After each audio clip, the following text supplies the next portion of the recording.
Alright, so we are up to day 132 of going through my old journals.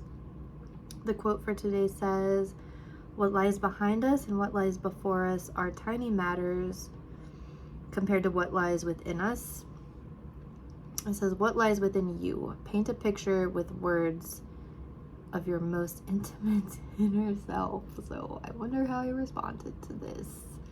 So if you're following along, just think about how you feel about this, and let's see what I said. Paint a picture of your most intimate inner self. Yeah, so I started this with how I can imagine I did. I said, not really sure how to answer this. Let's see. I feel like ambition lies within me. The feeling that I have something to offer the world, but unsure how to do it. I feel like my inner self is strange and conflicting. On the one hand, I want to do good things and help the world. On the other hand, I don't want any attention I may receive from that.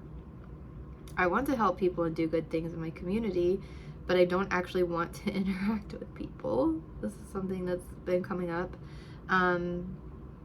I almost wish I could do things invisibly, like be...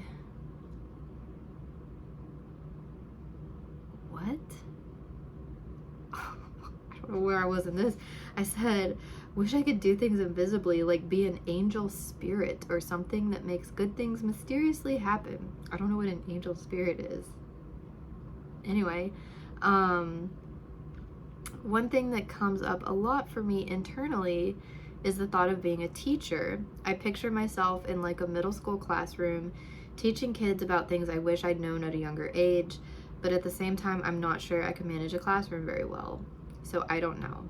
I guess I'm still trying to figure out what truly lies within me. So,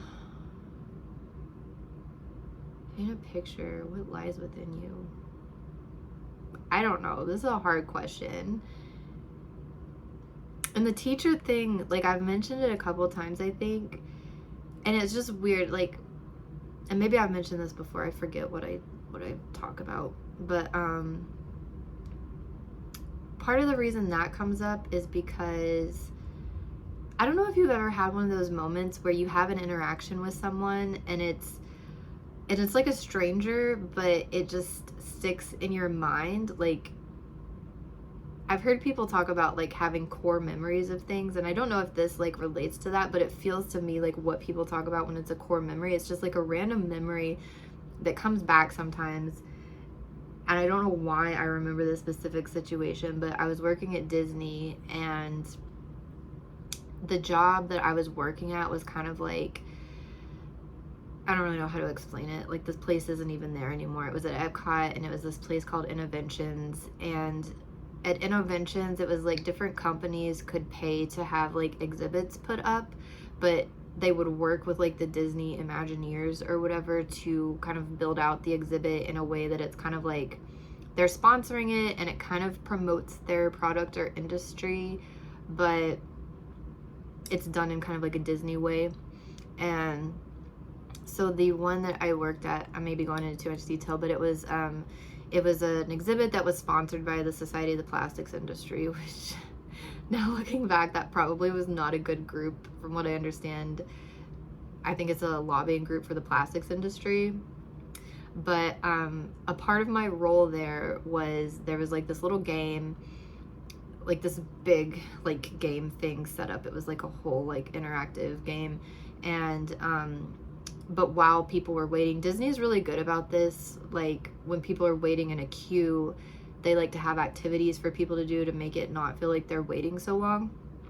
And so like the queue for this, you would have like a pre-show before the game, and basically they would have us, like, I guess the plastics industry group like signed off on these different like pre-shows we could do that was kind of like teaching people about plastics. And so I would have to get up there and like do this little show talking about like recycling, kind of teaching people about how to recycle and how to look at your bottles and see what type of plastic it is and stuff like that. And anyway, one day, like after my pre-show, this lady came up to me just out of nowhere. Didn't know this lady. She had just like been in my pre-show, and she just, I can't even remember like exactly what she said, but basically she was like, you would just be an amazing teacher.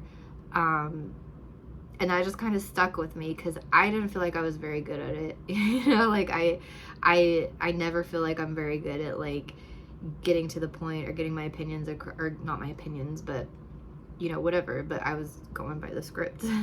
And but it kind of stuck with me, and I'd never really thought about being a teacher before. But that just kind of stuck in the back of my head. And now that I'm like further into academia, I kind of see the other side of teachers, at least at the university level. And I had wondered, like maybe I could teach, and I don't know why, like it just kept coming up. Like a couple years ago, or even last year, when I was going through like rough times, I started like trying to meditate more. It seems like a lot of people have been really trying to like meditate and use that to kind of deal with stress and things like that. And when I would meditate, I wouldn't do it in a way that like, I wouldn't necessarily try to like clear my mind. It was just kind of like I would sit there in silence, or with like some meditation music going on to just kind of keep all the outside noise out. And I would just, whatever came into my mind, I would just, kind of think it through or go through my mind and just let it kind of come in and come out. And one thing that would keep coming up was I would go through like these scenarios of me like teaching in front of a class, and it was typically like, it was never young kids. I really don't think I could handle young kids very well. I just don't know how to be around young kids. Never been good around young kids. And it typically seems like it's like middle-aged school kids or maybe high school age kids. And like I would just kind of go through a scenario of teaching them about a topic, and it's been different random topics, typically like things that I'd randomly come across that day, or like stuff that I was learning about in school or things like that. And I would start like playing through a scenario of how would I teach kids about this.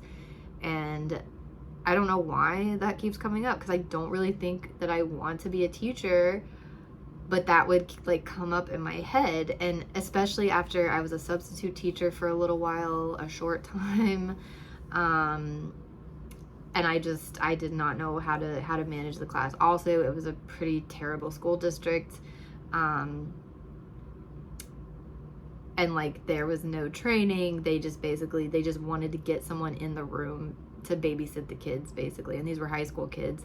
But it was a really like bad experience, and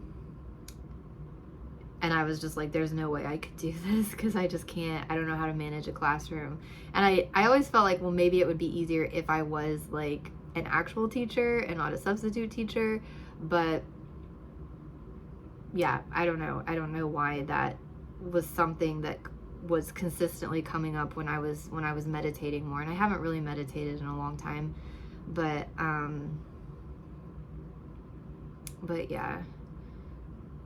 yeah, like that, basically what I said is kind of like, I have these thoughts of like, doing things for the community, and I have all these ideas of like programs that I could start and things that I could do. But then I'm like, but I'm not good at networking. I don't know any like community leaders. At this point, I don't think I would be very good at like networking with people, or like how would I figure out how to even get something started. And so like, even though like I have that thought in the back of my mind that I want to do something or build a community or do something to make the community better, like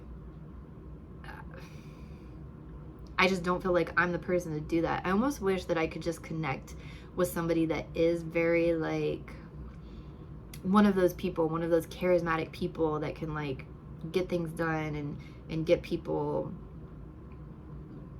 get something started in the community. But I don't know anybody like that. And But yeah, one thing I've kind of been thinking about a little bit lately of where I could use my talents, if you want to call it that, is like politics. I don't want to be a politician. I'm like 99.9% sure of that. But I feel like I could be maybe an advisor to someone who's a politician. But I don't know. If I did do it, it would probably be more at the local level or state level, but I don't know. I don't know anybody who...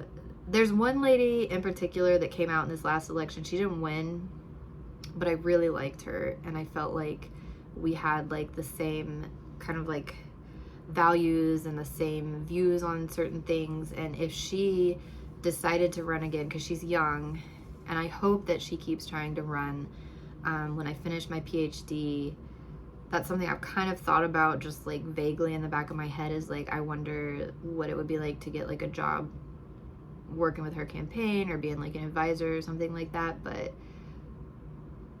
I don't know. Like, this is something that keeps coming up, is like, I have these ideas and things I want to do, but I just don't know that my personality fits well with like what I would like to accomplish, I guess. But that doesn't really answer the question, but I don't know how to answer the question. What lies within you?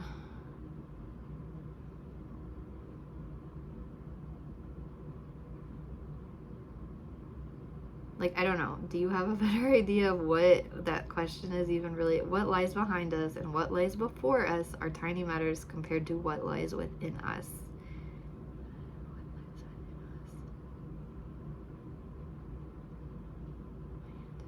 I think, you know, this was more probably asking like, what kind of person are you?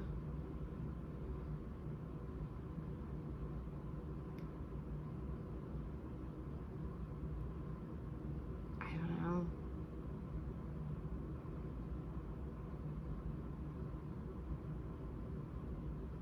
I don't know. I don't really know how to answer this very well. I would like to be like a kind person, a good person, but I don't know that I am, because I feel like kind people do kind things for other people, but I don't really do that. But I also try not to hurt people, so that's kind of kind, I guess. Like, I don't know.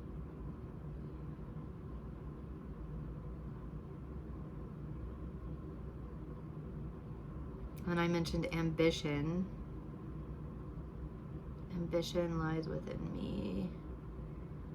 But see, I'm not really that ambitious. Like, I feel kind of ambitious, but then, like, I'm not that ambitious. I don't set goals. And that's one thing that me and my roommate have separate, like, views on, is, like, and I think, not to bring up differences between men and women, because there's a lot of generalizations, but, and I think this may be, like, culturally, not culturally, but yeah, culturally and, like, societally, like, men have been pushed to like drive to make a lot of money and be like financially ambitious, and I'm definitely not financially ambitious. Like, I know I'm one of those people that's like, I know I have to have money to like survive. Like, that's the way our whole system is set up. Like, you have to have money to survive in this system. But at the same time, I don't have that drive to like make a ton of money. That's not, like, money is not what drives me for things.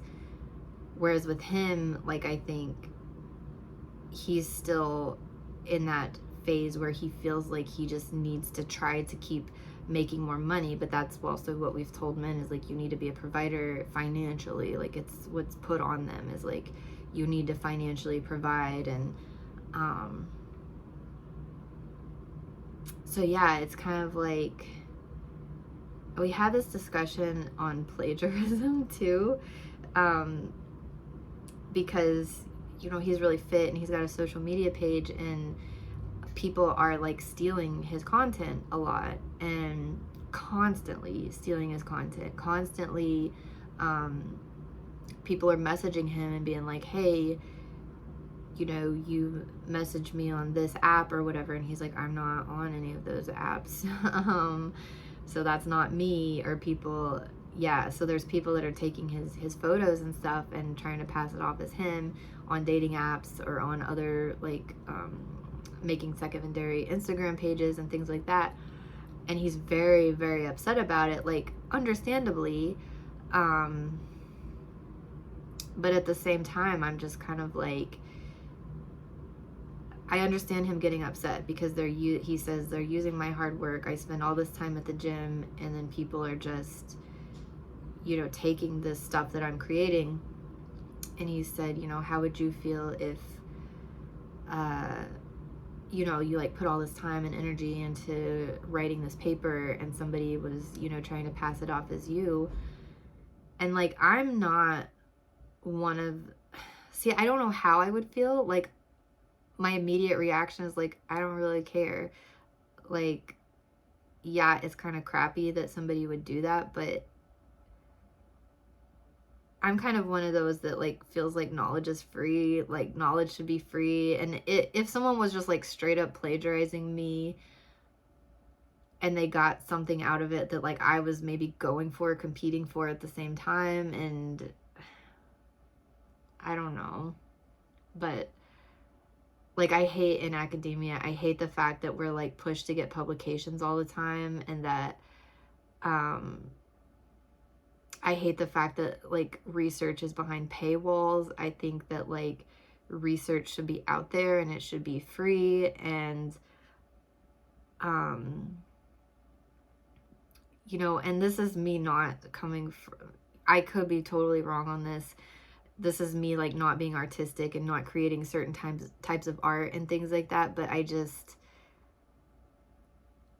like all the copywriting on like songs and things like that, like it's just so much. Like, I feel like, yes, if you were an artist and you made like music or something like that, like, yeah, you definitely should be compensated for that. But like, it's just getting to the point, like, I had tried vlogging for a little while, and I was somewhere, even on like one of the videos I put up here, it got like a copyright strike because somewhere I was at was playing music in the background, and then it will like copyright strike it. And there was once it even struck something, it wasn't even like the original singer. It was like I was like at some place and there was like a group doing a cover of something, and it copyright struck me on that. And I'm just like, I think it hinders, they say like the theory in some of my classes are just like, well, if you don't have like patent protection or copyright protection, then that will hinder the advancement of like knowledge and things like that, because there needs to be something in place to where people will be compensated for their intellectual property. But I think it hinders it more than it like spurs it on. Like, they try to say that like, well, why would anybody even do any of this if they weren't going to be gaining the rewards for it, with money, monetary compensation and things like that. But I've seen it, especially with like YouTube and things like that. Like, you've got to be so careful as to what you post or, things like that, because, but I get it. Like, people take it too far and they will just totally like flat out steal other people's content. So I don't know, this went off on like a major tangent, but